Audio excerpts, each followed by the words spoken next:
Welcome to the first edition of Make America Civil Again. I'm with my good friend's wife, Dorina, and today we're going to talk about immigration. Now, Dorina, tell everybody a little bit about yourself. I'm from a different country. I'm from Romania, so I've been here in the States since I was 8. So, Romanian, you came over, you said when you were 8 years old. Yes. So how did this happen? Did you guys come over legally or illegally?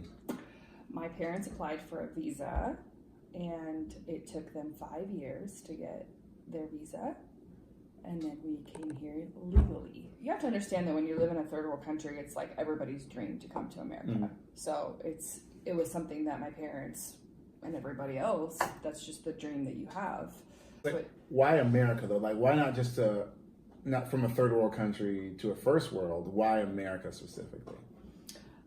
Just the notion of like you could do anything. I mean, it was one of those things that you could, if you worked hard, you could do and be anything. So you came, you were 8 years old, mm-hmm. and you guys migrated over here legally. Mm-hmm. So I'm going to talk to you about the caravan. My first question is, being in a third world country, themselves as well, mm-hmm. third world country, can you at least sympathize with them wanting to come to America? I can sympathize with everybody that wants to come to America. Yeah. I mean, there's people in Africa that don't get fed, and obviously everybody has that dream. Do you disagree with the fact that they want to come here illegally then? I really don't understand, to be frank. Please be frank. I really don't understand why it's America's problem. In America, we have this notion, or some people have this notion, that we should help everybody and anybody. There's an amount of, sure, yeah, we'll help you, and there's, asylums and all, and refugees and stuff like that, but there's processes to that. Why not let them in and then do it the right way once they're in? Why make them have to wait 4 or 5 years to get in? That's the law.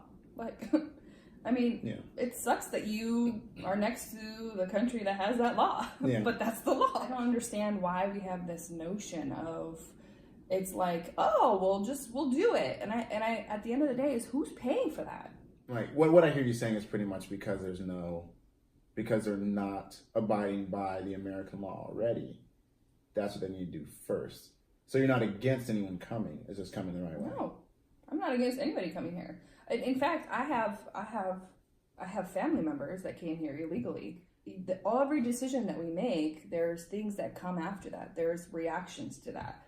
And so you need to be aware that that's what you're doing. Yeah. And so, again, I have no problem with all the merrier. Of course, come pursue your dream.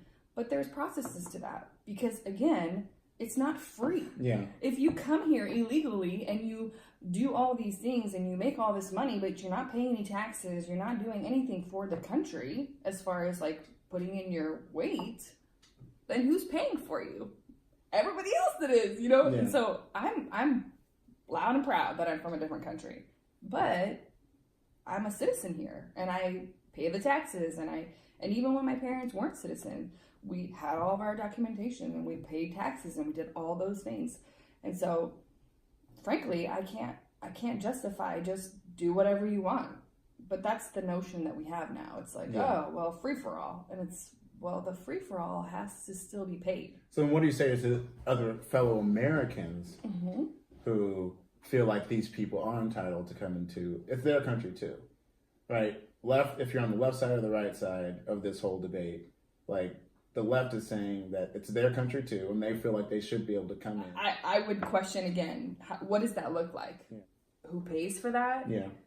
What does that look like as far as protecting us of... How do you know if that person is safe or not safe? I would say to that person, is okay, give me an actual plan of action. How do you see this going forward where we're not put at risk as a country and we're not fitting the bill? If you have a logical way of doing that where those things are addressed, then yeah, let's have a conversation about it. So, I mean, I can still love and appreciate other people's opinions, but it seems to me like it's just an opinion without anything behind it. You'd say like Donald Trump is fear-based, right? He's saying things that make people scared to not want to let people in.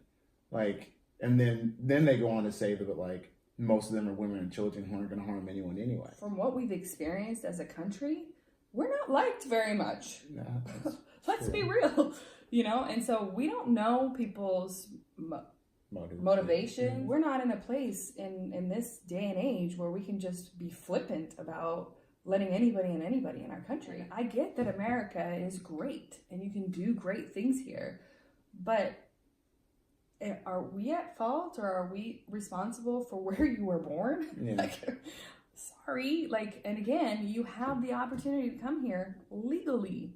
You have the opportunity to fill those the paperwork out and to do that. I'm not saying that I'm not compassionate to poverty and all these things. I am, but there's still processes and there's still things that you have to keep in order. There's always things that happen with the choices that we make.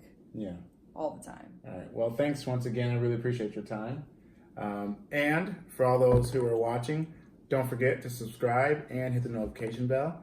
And until next time, we're out. So, good job.